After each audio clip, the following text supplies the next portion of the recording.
में समाजवादी पार्टी का गेम बिगड़ता नजर आ रहा है।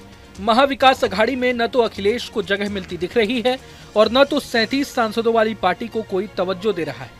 हरियाणा और जम्मू कश्मीर की तरह माना जा रहा है कि कांग्रेस ने महाराष्ट्र के चुनाव में भी सपा को नजरअंदाज कर दिया है। हालांकि सपा ने कांग्रेस के सामने अलायंस के तहत 5 सीटें देने की मांग रखी थी, लेकिन अब शिवसेना, उद्धव गुट और कांग्रेस ने इन सपा की 5 में से 3 सीटों पर अपने उम्मीदवार उतार दिए हैं, जिससे अखिलेश यादव को एक बड़ा झटका लगा है। कुछ एक्सपर्ट्स का तो ये भी मानना है कि इस चुनावी घाटे के जिम्मेदार खुद अखिलेश यादव की अकड़ है, जो उन्होंने यूपी उपचुनाव से पहले कांग्रेस के साथ सीटों के बंटवारे में दिखाई है। दरअसल यूपी में 9 सीटों पर उपचुनाव होने हैं, लेकिन सपा ने सभी 9 सीटों पर खुद चुनाव लड़ने का फैसला किया है। कांग्रेस ने इन 9 सीटों में से 4 पर दावेदारी ठोकी थी, लेकिन सपा महज 2 सीटें देने को राजी थी। मसलन कांग्रेस ने 2 सीटों का त्याग कर सपा को सभी सीटों पर चुनाव लड़ने की छूट दे दी। अब माना जा रहा है कि कांग्रेस यूपी का बदला अखिलेश से महाराष्ट्र में ले रही है, लेकिन अखिलेश का अगला कदम क्या होगा, ये बड़ा सवाल है, क्योंकि हाल ही में महाराष्ट्र सपा के अध्यक्ष अबू आजमी ने कहा था कि अगर उन्हें अलायंस के तहत 5 सीटें नहीं मिलती हैं तो वे 25 सीटों पर अकेले चुनाव लड़ेंगे।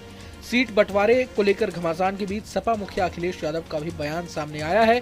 अखिलेश यादव ने कहीं ना कहीं कांग्रेस को आंख दिखाने की कोशिश की है और कहा है कि राजनीति में त्याग की कोई जरूरत नहीं होती है। सुनिए। इग्नोर किया जा रहा है, आपको लगता है? और कितनी ये मुझसे मत पूछो, हम तो इग्नोर होने वाले लोगों में से हो सकते हैं, लेकिन जो इग्नोर कर रहे हैं उनसे पूछना चाहिए आपको।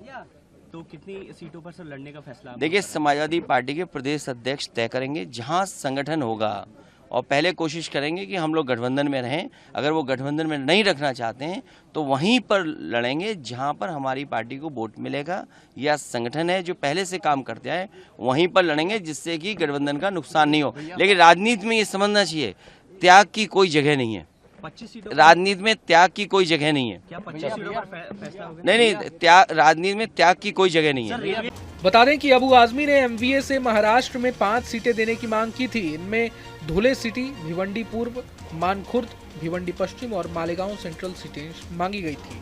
मालेगांव और धुले सीट पर इस वक्त असदुद्दीन ओवैसी की पार्टी AIMIM का कब्जा है, लेकिन हाल ही में अखिलेश ने जब इन दोनों सीटों पर रैली की थी तो उनकी सभा में मुसलमानों का हुजूम उमड़ पड़ा था, जिसके बाद ये माना जाने लगा था कि इस बार सपा ओवैसी का गेम इन दोनों सीटों पर बिगाड़ सकती है। मगर महाविकास अघाड़ी में इन दोनों ही सीटों को सपा के खाते में डाला ही नहीं, जिसका मतलब यह है कि महाविकास अघाड़ी में आपसी समन्वय बिल्कुल भी नहीं है।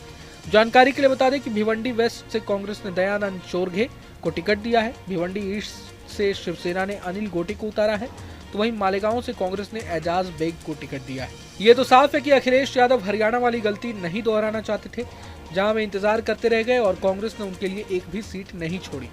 राहुल गांधी ने खुद उनसे ऐसा वादा किया था। मजबूरी में अखिलेश यादव ने चुनाव न लड़ने का फैसला किया। अब हाल के वाकये से अखिलेश यादव का गुस्सा 7वें आसमान पर है। वे तो गठबंधन में चुनाव लड़ने की तैयारी कर रहे थे, लेकिन यहाँ कोई उनसे बात ही नहीं कर रहा। अब सबकी नजर अखिलेश यादव के फैसले पर टिकी है। क्या समाजवादी पार्टी इस बार महाविकास अघाड़ी के खिलाफ चुनाव लड़ेगी या नहीं, और अगर ऐसा हुआ तो जाहिर तौर पर फायदा महायुति यानी NDA यानी बीजेपी खेमे का होगा। जानकारी के लिए बता दें कि महाविकास अघाड़ी में कुल 237 सीटों पर उम्मीदवारों के नाम का ऐलान हो गया है।